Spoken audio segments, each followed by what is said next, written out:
Hello everyone, তো আজকে আবারও নিয়ে চলে আসলাম একটা কেকের ভিডিও তোমাদের সাথে। তো প্রথমেই বলে দিচ্ছি আজকে ভিডিওটা একটু ছোট থাকবে, মানে ফিনিশিং পর্যন্ত থাকবে, ফুল ভিডিওটা থাকছে না। আর ফুল ভিডিওটা দেখতে হলে পরের ভিডিওটা অবশ্যই দেখতে লাগবে তোমাদের। তো যাই হোক, এই কেকটা অর্ডার দেয় আমারই একটা ফ্রেন্ড। তো ও তার দাদা বৌদির জন্য অ্যানিভার্সারি কেক বলছিল হার্ট শেপের মধ্যে করে দিস, সেই জন্য আমি হার্ট শেপের মধ্যেই করতেছিলাম।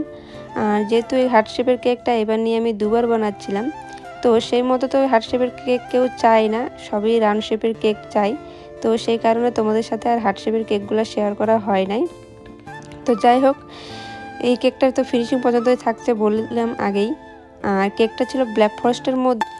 আচ্ছা, এই পর্যন্ত কেকটা তোমাদের কেমন লাগলো অবশ্যই বলবেন। আর কারো যদি হার্ট শেপের কেক অর্ডার দিতে চান তাহলে দিতে পারেন, অ্যানি ডিজাইন, সব ডিজাইনের মধ্যেই থাকবে হার্ট শেপের কেক। তো তোমরা যদি লাগে তো অবশ্যই